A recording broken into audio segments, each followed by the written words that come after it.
Power की बहुत ही powerful story में शेयर करने जा रहा हूँ। वो पावर जो पैसे से भी ऊंचा है और एजुकेशन से आता है।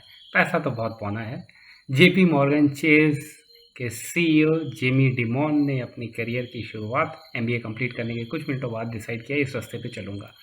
और ये रास्ता पे ये सिर्फ पावरफुल एक आदमी नहीं है, पॉलिटिक्स में भी एक बड़ा नाम आता है, मिट रोमी, जो प्रेसिडेंट ओबामा के सामने रिपब्लिकन पार्टी से कॉन्टेस्ट किया था। ये भी इस रास्ते पे चल चुके हैं। तो ये पावरफुल रास्ता है, इससे बहुत बड़े बड़े पावरफुल लोग ऑलरेडी चल चुके हैं। क्या है ये रास्ता, क्या चीज़ है पावर की कहानी में, पावर, प्रेस्टीज और पोजीशन का क्या इंटरप्लेस है, वो देखते हैं। बट यस, जिस वर्ल्ड में हम आज रह रहे हैं उसके बिहेवियर को रीशेप करने में इस पावरफुल स्टोरी का बहुत ही बड़ा रोल रहा है। तो चलिए, कौन है ये, क्या है कॉर्पोरेट और गवर्नमेंट में इसका रोल, कैसे ये काम करते हैं, उन सब चीज़ों पे एक बार देखते हैं। ये हैं कौन लोग, हम किन की बात कर रहे हैं। इनको कुछ लोग मैनेजमेंट एक्सपर्ट कहते हैं, कुछ कॉर्पोरेट चेंज के कैटलिस्ट, कुछ कॉस्ट कटर्स और कुछ स्केपगोट्स। लोग कुछ भी कहें, ये बिजनेसमैन के बिजनेस हैं और ये बिहाइंड द सीन काम करते हैं दुनिया के सबसे पावरफुल लोगों के लिए। अच्छा, ये डेफिनेटली हम कंसल्टेशन की बात कर रहे हैं, हम एडवाइजर्स की बात कर रहे हैं, एडवाइजर्स की, जो कि लीगली स्कूल दुनिया में ये कोई नया प्रोफेशन तो है नहीं। कंसल्टेशन, एडवाइस देना बहुत पुराना प्रोफेशन रहा है। लेकिन हम जिस केस स्टडी की बात करेंगे आगे, जिस पे फोकस करेंगे, वो उन्होंने सच में सबसे पहले कुछ काम इनिशिएट किया है और वो दिशाएं यूनिक हैं। जैसे कि उन्होंने साइंटिफिक अप्रोचेस यूज़ करी मैनेजमेंट को रियलिस्टिक पार्लेंस में कंसल्ट करने के related. They gambled on youth rather than on experienced people, and they used hypothesis, data and proof, a scientific approach to solve business problems with a proper methodology. Yes, इन्होंने truly global होने का बहुत बड़ा challenge accept किया, और ना सिर्फ accept किया, इन्होंने एकम्प्लिश भी किया। हम एक यूनिक फर्म की बात कर रहे हैं, उसका नाम अभी रिवील नहीं करते, बट यस, इन फर्म ने कॉर्पोरेट हो चाहे गवर्नमेंट हो, पावर की रीस्ट्रक्चरिंग के इस लेवल के माइलस्टोन्स अचीव किए। फॉर एग्जांपल, वाइट स्टोन के पावर स्ट्रक्चर को रीमैप करने में इनकी एडवाइस काम आई। इन्होंने पोस्ट वॉर ऑफ यूरोप के मैसिव कॉर्पोरेट रीऑर्गेनाइजेशन में अपनी सलाह दी।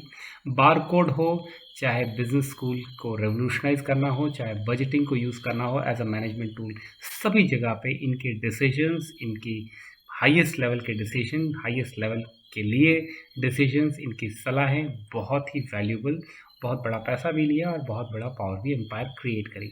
हम इस फील्ड में, क्योंकि पिछली कुछ सेंचुरीज से managerial uncertainty, we already entered into a managed society, and now we are transitioning from a managed economy and society to an entrepreneurial economy and society. ऐसे कॉन्टेक्स्ट में ये जो कंसल्टेशन का जो फील्ड है, खासकर ये फर्म जिसकी हम बात करने वाले हैं, दे emerged as a beacon of light.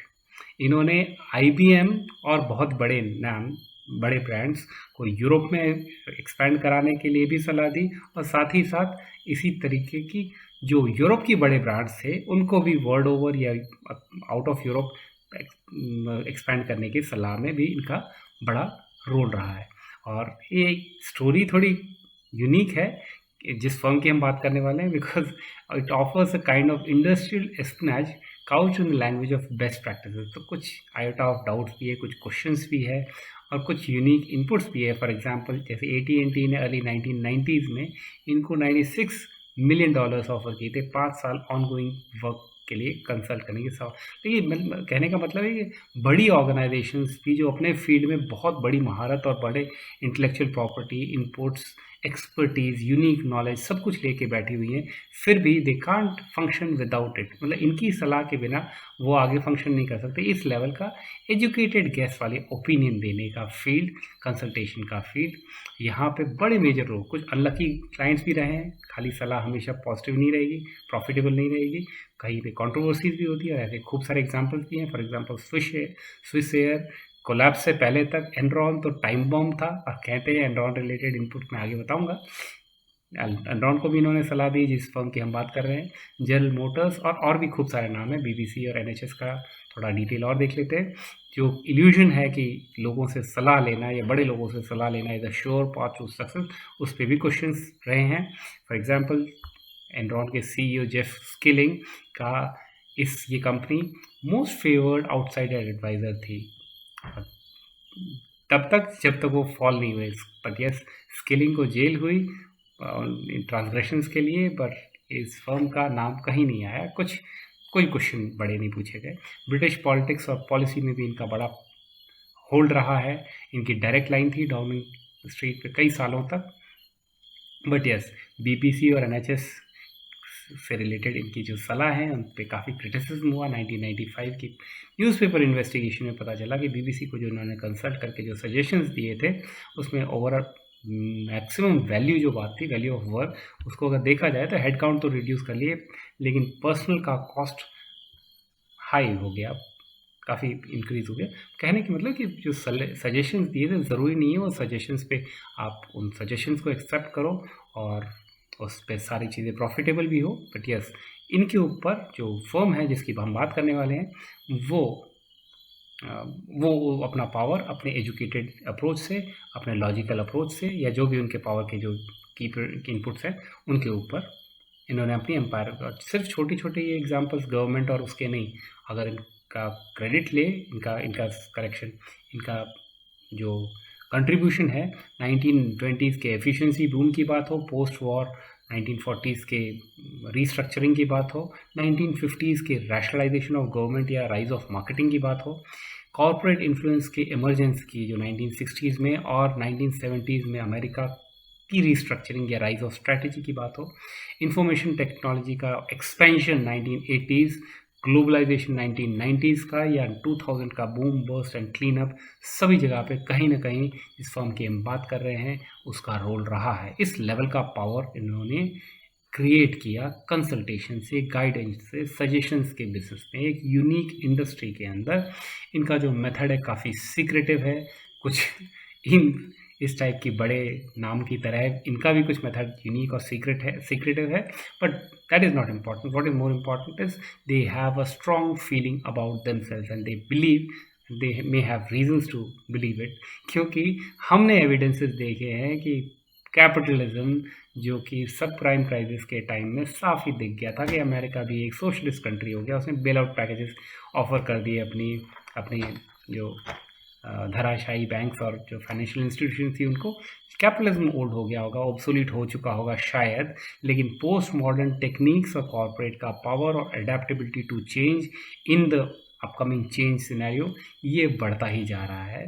Capitalism और जो एग्जिस्टिंग ऑर्डर है, एग्जिस्टिंग वर्ल्ड ऑर्डर है, उसमें स्ट्रेस, स्ट्रेन, प्रेशर, फ्रैक्चर सब कुछ साफ दिख रहे हैं, लेकिन मॉडर्न मैनेजमेंट टेक्निक्स, इनकी इनोवेटिव एबिलिटी और इनकी माइट, ये साइंटिफिक अप्रोच की माइट और साइंटिफिक अप्रोच से रिलेटेड टूल्स लिए हुए, सजेशंस देने वाले, कंसल्टेशन देने वाले और कंसल्टेशन क्लेम करने वाले जो लोग हैं और जो बॉडीज़ हैं, उनकी माइट को क्वेश्चन नहीं किया जा सकता। ये सॉलिड फाउंडेशन पे बेस्ड फर्म है जिसकी हम बात करने वाले हैं। Yes, we are talking about McKinsey, जो कि सॉलिड फाउंडेशन पे बेस्ड है। और एलिमेंट ऑफ लक अगर लोग कहें कि they were at the right place at the right time, ये कहना थोड़ा सा सोच के कहना होगा, बिकॉज एंड्यूरिंग इंस्टीट्यूशंस एक्सीडेंट से नहीं बनती, उनके पीछे पर्पस, एनर्जी और कमिटमेंट लगता है और काफ़ी लंबा लगता है। अगर ऐसा है तो फिर तो हम ये भी कह देंगे गूगल भी तुक्के से बनी, टोयोटा भी मस्ती मस्ती में बन गई। ये सब ऐसे इतने फ्लूक्स और एक्सीडेंट से बार बार नहीं होता, सबके पीछे इनपुट्स, सबके पीछे एफर्ट्स लगते हैं। और यही चीज़ हम बताने के लिए, शेयर करने के लिए, समझने के लिए ये वीडियो बनाई है। आगे हम फर्म के बारे में और डिटेल में बात करते हैं, the inside story of McKenzie.